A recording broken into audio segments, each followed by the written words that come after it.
Y a mi derecha tengo a Mónica López Barahona, que es doctora en Químicas, máster en Filosofía y es actualmente la directora general académica del Centro de Estudios Biosanitarios, directora de la cátedra Jérôme Lejeune y profesora del máster de Bioética de la Universidad Rey Juan Carlos. En su caso, su área de investigación ha sido la oncología molecular y además en bioética ha publicado diferentes libros sobre temas que son particularmente apreciados en el movimiento Pro Vida, como es el Estatuto del Embrión Humano o los problemas derivados de la clonación, etcétera.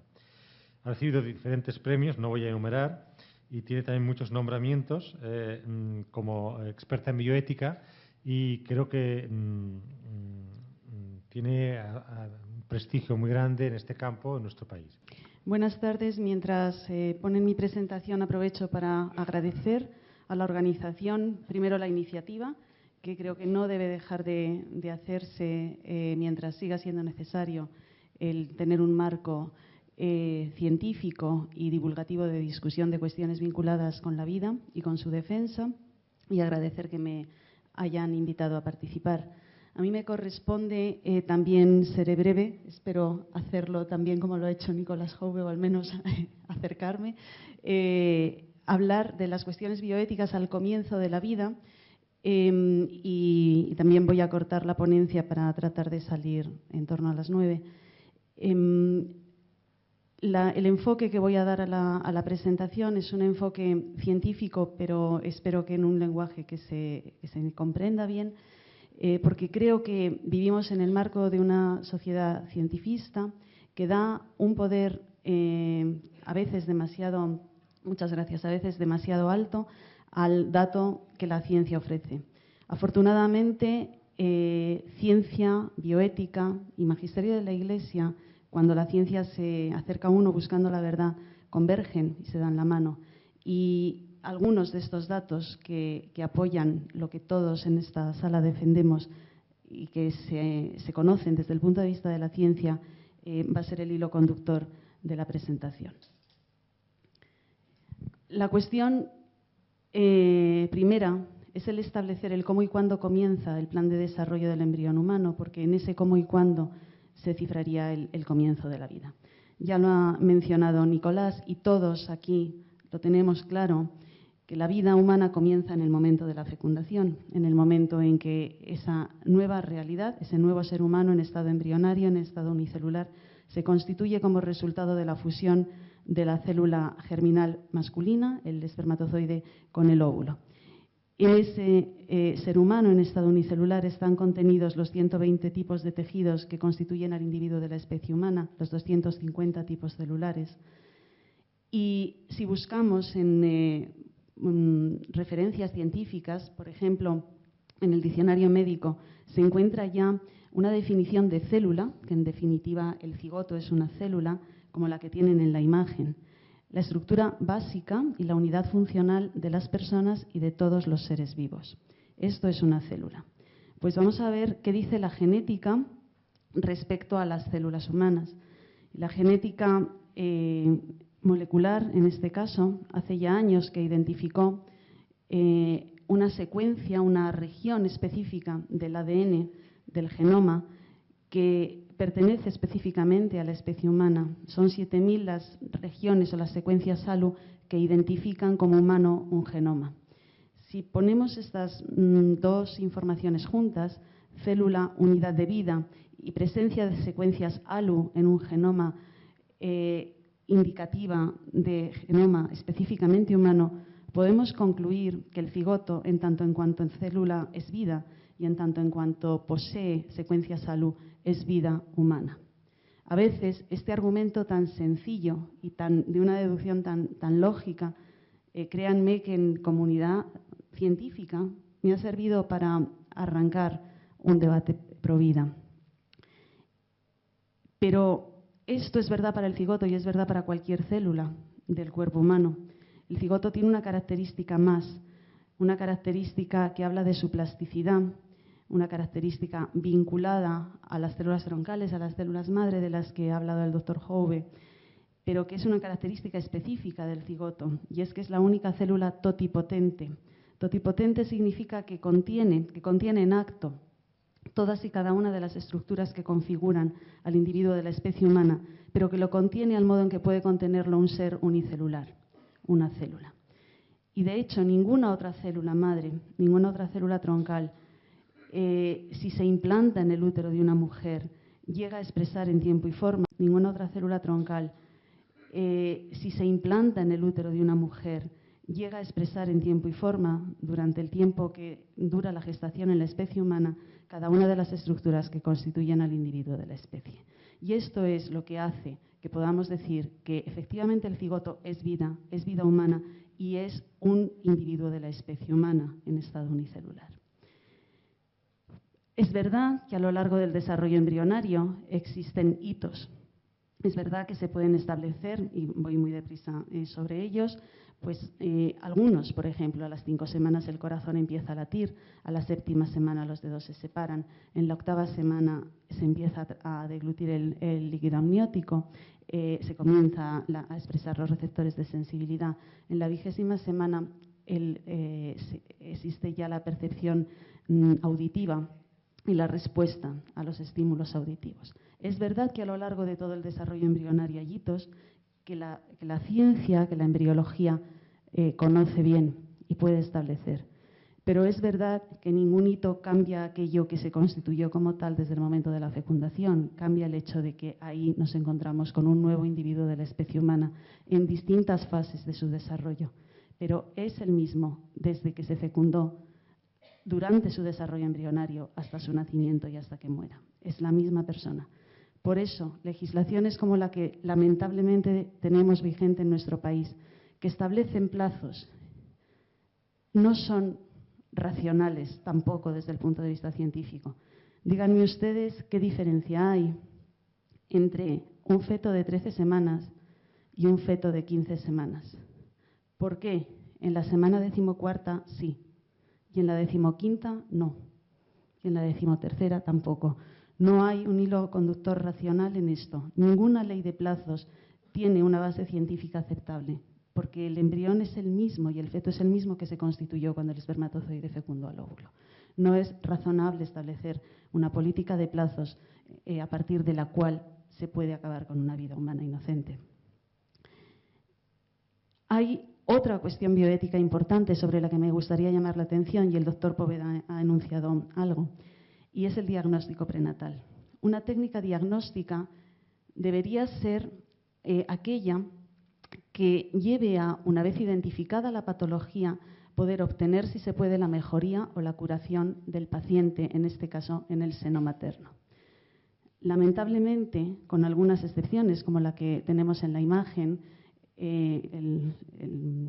la imagen que tienen fue portada en New York Times, fue la operación de Samuel a las 21 semanas de embarazo, de una espina bífida y la manita agarrando al cirujano que intervenía. Bien, en este caso sí, el diagnóstico prenatal se utilizó con el fin de diagnosticar e identificar una patología y tratar de intervenir para bien en ella. Pero desgraciadamente, en la mayoría de los casos, en la práctica diaria, el diagnóstico prenatal se ha convertido en un modo de seleccionar embriones o fetos, identificando una determinada discapacidad, una determinada patología y tratando de eliminarlos. Y así, enfermedades que no eran mortales, como el síndrome de Down, verán la imagen a continuación, se han convertido en mortales porque no se les permite nacer. Desde 1985 en España se han abortado miles de seres humanos discapacitados, muchos de ellos con malformaciones menores o con diagnósticos de baja certeza, pero la cuestión no es si la malformación es mayor o menor. La cuestión es que por el mero hecho de identificar una discapacidad con una herramienta supuestamente diagnóstica, pero no una herramienta letal, convierte la técnica diagnóstica en una premisa letal. Y así en España tenemos este triste porcentaje. El 90% de los niños que se identifican son síndrome de Down, no llegan a nacer. Esta cifra es todavía más triste en Francia, donde es el 96%. Aprovecho para darles una noticia que al menos a mí me abre la puerta a la esperanza, en primicia, y que sé que a Monseñor le va a alegrar especialmente, y es que finalmente tenemos a la Fundación Jérôme Lejeune en España. Pronto la presentaremos y viene al hilo de hablar de síndrome de Down, puesto que, como muchos de ustedes saben, el profesor Jérôme Lejeune fue quien identificó la anomalía que causa esta patología, la trisomía del par 21. Están todos invitados a la presentación cuando tengamos la fecha. ¿Cuáles son algunas de las dramáticas consecuencias del aborto en nuestro país? Pues, bueno, léanlas ustedes mismos, ¿no? Cada día se producen en torno a 278 abortos, es decir, 12 abortos cada hora. Y de estas cifras, que se pueden leer de muchas maneras, a mí el último punto de esta diapositiva es el que me llama especialmente la atención y el que me lleva a una reflexión y también a una llamada a la acción, ¿no? Y es el hecho de que los abortos que se producen en nuestro país durante 15 días, que según cifras oficiales serían 4.200, sabemos que son más, servirían para cubrir la demanda anual de la adopción internacional. Yo me pregunto por qué no tratamos de una vez de casar estas cifras y de verdad de dar la opción real y facilitada de dar en adopción al hijo del embarazo realmente no deseado. Nos acaba de explicar el doctor Poveda cómo no todos los casos de embarazo que acaban tristemente en aborto son embarazos no deseados, pero sí que hay un porcentaje que lo son y sí que hay una salida digna, una salida que es, a mi modo de ver, la mejor, que es la adopción. Junto con esto encontramos, sin embargo, la otra cara de la moneda, como decía el doctor Poveda, y es ese empeño en conseguir un embarazo como sea, en contextos de infertilidad o de supuesta infertilidad. La reproducción humana asistida, otra de las cuestiones bioéticas del comienzo de la vida, que trae tristes consecuencias para los embriones que no llegan a nacer, que son muchos. Este es un vídeo que no voy a poner, dejamos la imagen estática de la primera niña generada por fecundación in vitro. Nos remitimos ya al año 1978. Para llevar a cabo una fecundación in vitro es, en primer lugar, necesario realizar sobre la mujer una agresión hormonal muy importante, que supone favorecer que se generen más de un folículo ovárico maduro por ciclo, con lo cual la dosis de estrógenos y otras hormonas implicadas es muy alta, normalmente en mujeres que ya están en edad premenopáusica, con las consecuencias que esto tiene. La fecundación in vitro abre la puerta a donación de óvulos, donación de espermatozoides, por tanto, abre la puerta a una alteración en todos los órdenes que uno puede imaginar de lo que es la filiación. Uno puede llegar a quedarse embarazada de un hijo cuyo óvulo no es suyo y el espermatozoide no es de su marido. Están los bancos de óvulos, están los bancos de semen, está la fecundación in vitro heteróloga, está el anonimato en los donantes de semen y de óvulos, cuestiones que también ocupan un espacio alto en los másters que participamos muchos de los que estamos aquí como docentes y que yo solo voy a anunciar aquí por razón de tiempo. El caso es que una vez obtenido el óvulo y el espermatozoide fuera del seno materno, fuera del acto conyugal, en la fría placa de cultivo de un laboratorio, se incuban conjuntamente hasta que eventualmente se generan 1, 2, 3 o X embriones, que serán transferidos normalmente de 2 en 2 o de 3 en 3 al útero de la mujer. El porqué de 2 en 2 o de 3 en 3 es para que entre los hermanos se ayuden y se acompañen y se evite el rechazo por la mujer. Otra técnica más agresiva, aunque el cocultivo, es la inyección intracitoplásmica. Tampoco les voy a poner el vídeo. En definitiva, la reproducción humana asistida, la fecundación in vitro, tiene unas consecuencias muy graves, no solo sobre la mujer, sino también sobre el embrión. Y en algunas de ellas voy a anunciar. En primer lugar, el sacar del contexto natural la fecundación pone al embrión en una situación de extrema vulnerabilidad que permite manipularlo, que permite incidir en él de diversas maneras y que permite o da paso, entre otras cuestiones, a la técnica que se conoce como diagnóstico genético preimplantatorio, es decir, a quitar la célula de un embrión en estado de mórula temprana para analizar si tiene o no una anomalía genética. Si esto confirma que el embrión tiene una patología, directamente el embrión se tira a la basura de residuos biológicos. Es una forma de eugenesia. Por supuesto, esos abortos no cuentan en el número de abortos que las cifras del Ministerio de Sanidad nos ofrece cada año, pero están ahí. Por otra parte, esta selección del embrión en función de sus genes está en conflicto con la Declaración Universal de Derechos Humanos y con el Convenio de Derechos Humanos y Biomedicina, que España tiene suscrito y ratificado en Cortes, es decir, que es vinculante. Pero lamentablemente confirmamos una vez más que en nuestro país a veces la legislación o los convenios que se suscriben son solo informativos. La fecundación in vitro abre la puerta a lo que se conoce familiarmente o coloquialmente como bebé medicamento. Es decir, abre la puerta a generar X número de embriones, un X muy alto, como les voy a mostrar a continuación, con el fin de obtener una determinada parte biológica, que es el cordón umbilical, que es la sangre del cordón umbilical, del bebé generado de esta manera para tratar con las células troncales presentes en la sangre de cordón umbilical a un hermano gravemente enfermo. Esta práctica que se aplaude en nuestro país, que se ha que se ha realizado en algunas ocasiones y que está regulada y que permite la legislación vigente de la Ley de Reproducción Humana Asistida, es una práctica que con las cifras que le voy a dar uno se pregunta cómo con esos índices de eficacia se aprueba. El primer bebé medicamento nació después de haber tenido que generar 33 embriones, una eficiencia de un 3%.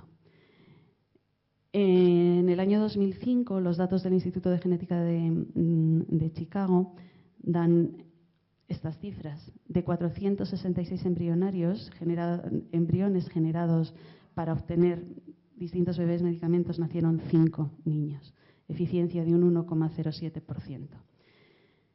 Y aún más allá, cuando el estudio es transnacional, de 1.130 embriones nacieron 13, eficiencia de un 1,15%. ¿Qué supuesta terapia con estos índices de eficiencia se aprobaría?